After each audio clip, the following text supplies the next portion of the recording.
Well, boys, I think I might have a problem. I might actually have a problem with buying too many Mustangs. What is going on, everybody? My name is Seth, and you're watching 252 Squad. And behind me here is my somewhat newly acquired 2013 Mustang GT. I've actually had this car now for probably like 3 months, and I've been enjoying it. But I finally decided what I'm going to do with the car, so I finally figured let's make a video on it. 1, 2, 3!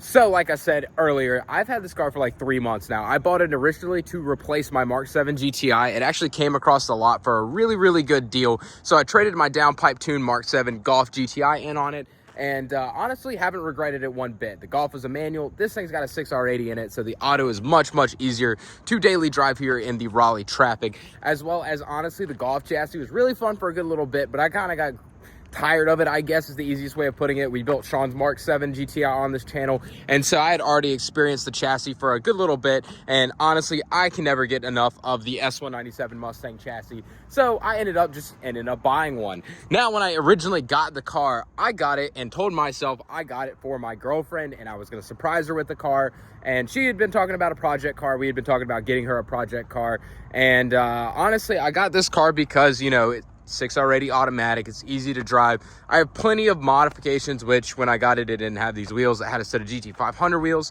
So I had wheels. I had all kinds of stuff. I had lowering springs. I had all this stuff that I could put on the car, make it very nice cosmetically without costing me a whole lot of money. Essentially a lot of free mods that I could do to it. And so I saw no wrongdoing. I went ahead and picked the car up for my girlfriend or me to daily drive for the time being. And honestly, since then, things have spiraled quite a bit. So by spiraling, I mean my other S197 blew up. I was an idiot, blew up the Gen 1 in that car. It's twin turbocharged. And so since that happened, I have been going through a lot of thought processes with the car and what I'm going to end up doing. So to me, honestly, like I said, the other car is turboed. It's meant to go fast in a straight line. And this is really the chassis for doing it. Like, that other car has a T56, which is a great stick shift platform, but honestly, really and truthfully speaking, the fun car to drive on the street would be the T56 car in a high-powered NA E85 setup, which I have everything to do, and then put the turbos onto this car because the 6R80 is just a much better transmission for drag racing and all the straight line stuff. But the problem comes with I needed a daily, and honestly, dailying the stick shift car is the reason that I got this car. Is in the traffic that I drive in most days, it's not that fun to drive a manual. I will be honest. When I was younger and first got the S197, I didn't think anything of it for like the first 8 months. But just a little bit more maturity and just driving more. And honestly, I will have to say, I really needed the automatic just for driving, especially when you're racing a stick shift all the time. It gets tiring driving a stick shift all the time, and you don't want to tire yourself out with something you love doing. And so I picked this car up and was like, hey, this is going to be it. So when the motor blew up, my whole theory was, all right, cool. I actually have a Gen 3 long block. I can actually take the Gen 3 long block, rip this motor out, put the Gen 3 in here with the twins on it, take this 5.0 Gen 1 and stick it in my turbo car that is over there, and not have to worry about this whole thing again, run this thing good. And then I started digging more and more into how much money it's going to cost, swapping suspension parts over, essentially doing a whole lot of stuff with, like, you know, torque converters and stagers and two-step and launch control and this and that and that and this, and then doubling back on all the work that I'd already done on the other car. And it just became clear that this needed to be just a cosmetic, fun daily driver. And to be fair, as of right now, I don't think it is that great cosmetically. I mean, the car does have 135,000 miles on it. It's funny enough, it's lowered in the rear because I've already started building on it. So yeah, we were gonna go ahead and do the cosmetic stuff, the stuff I mentioned earlier, the free modifications that I already had essentially saved from the other car. Because like I said, I had done the turbo kit on it. There was a lot of stuff I didn't have, and this car had already had a few little things on it, and so I went ahead and continued with that. And so I'm going to go ahead and get into it. So this car came with this Amazon RTR style grille in the front, you know, nothing special or great down there, you know, lights up, turns, da-da-da-da-da. To me, it's not my favorite. Had some Howling Coyote badges on the fender here, which, as you can see, those are gone because they were a little ricey. It's got some tint on it, and then it was on GT500 wheels originally, swapped for these 20-inch niche wheels on it, and then other than that is a pretty much stock car. It does actually have an AWE track axle back, which is a little bit loud because it's essentially just a muffler delete. Other than that, it is a completely stock looking car, and as a car guy, I can't do that. I really can't. I hate driving stock cars. The Mark 7 was fine because it was fast. And to be 100% honest, downpipe tuned Mark 7 is gapping the ever-loving crap out of this car. So it's not that fast. Stock 6R80, stock 5.0, nothing done in the engine bay, 135,000 mile car. And so my whole goal was, all right, let's make it look good now. So in preparation for Mustang Week, which is next week, we are starting to do cosmetic things. So that is why I'm making this video now, is because you're going to start seeing content roll out on this car for Mustang Week and making it look nice for Mustang Week, because my other car is blown up.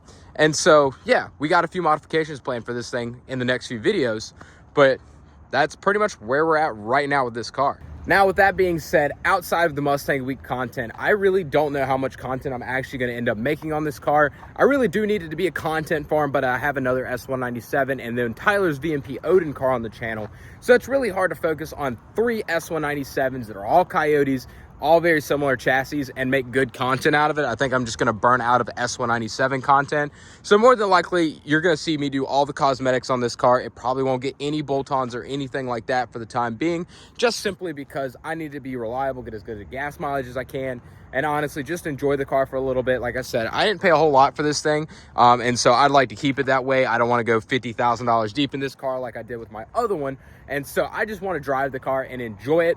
And just, you know, once it's paid off, maybe something crazy happens to it. But for the time being, it's just going to be a nice cosmetic build. I'm not going to do a whole lot to it besides the cosmetics. And there's just a few more that I just really want to do, aka it really needs a new hood, because it does have the classic S197 stuff going on here and here. The hood is just straight up flaking. I want to wrap the roof black. I haven't done it yet. Well, I attempted to, but I got bad wrap. And I want to wrap the roof black, maybe a little front tint. Lowered it in the rear just a little bit with Ford Performance springs. I had the other springs for the front already. If you know, my other car was on a lowering spring setup. These are the same lowering springs. They lowered the car great, car handled great. And so I'm excited to put this car on those same springs. And I was able to daily that car with no issues with scrubbing or rubbing, and it had the Roush splitters and everything. So shouldn't be an issue with that. I do want to put a front lip on it because these stock front bumpers and stock front lip kits don't do it. And the side splitters, I'm actually thinking about getting, I think the Carter's Customs or C2, something like that, cut like, you know, side skirts. They're like in a metal kind instead of being like the plastic, and I've seen a few of those. I really want to try that. So there's a few little things I want to do to this car, nothing too crazy. Might change up the exhaust. I really want a quad tip setup because I've never actually had that on the S197, and to me that is the best looking. So like the GT500 style quad tips. I do actually have a GT500 spoiler for this car. It's getting ready to get painted, as well as a deck lid, which I'm getting ready to film the video on installing a deck lid on this thing. So go ahead and click the subscribe button if you want to see more S197 content. I know I loaded up on y'all, but that's because this is such a great chassis of car. And yeah, I mean, I'm excited for this thing. It's really nice. I'll show you the inside right fast, actually. I mean, it's not terrible for 130,000 miles. It does have the S197 door cards that don't really like to hold up well, and it is a base car. Like I said, 6R80 automatic, doesn't have the touchscreen like my other car or the digital display in the middle there. The basic gauges, cloth seats, you know, everything's just kind of basic in it, but it is a fairly nice car. If I pop the hood here, it is actually pretty clean as well underneath the engine bay here. Let me see if I can get this thing up right fast. Like I said, bone stock. Nothing really. I did end up putting this GT strut brace off my other S197 on this thing. So there's a few little like carryover stuff that I have done between the two cars. I am going to end up putting the Brembos off the other car. So the other car has 4-piston Brembos on the front. I'm going to swap that onto this car because I actually have drag brakes, some aerospaces for that car. So we're going to go ahead and get Brembos swapped on this thing eventually too. So it's going to have stopping power, a little bit of handling power. Got a pan-hard bar coming from the good guys over at Modify My Mustang. I did end up putting up a set of really nice lights, these side marker LEDs right here. If I can get them to light up and you can actually see them on camera. They don't want to light up on camera. Maybe it's because I have the door open. But I do have a set of LED lights in here. Let's see. There they go. LEDs right there, and they do really clean up the look of the car with the LEDs. I also put LED license plate lights down there. Another video that's going to be on the channel. But yeah, that's pretty much going to be it for today's video on getting the other S197. You're going to see a little bit of it on the channel. Little quick push for Mustang Week, just getting it cosmetically done up. And then that's pretty much going to be it for this car for a little bit. So not a whole lot. Like I said, we got more stuff coming on my turbo car because the engine blew up. So we're probably going to pull that engine out, put an engine together for that car.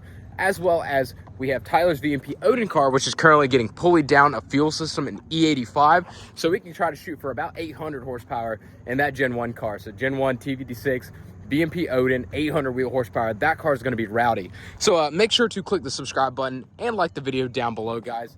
We're going to be doing some really crazy things on the channel here shortly. So y'all aren't going to want to miss it. But I hope y'all have a great rest of y'all's day. Peace out, and I'll see you in the next one.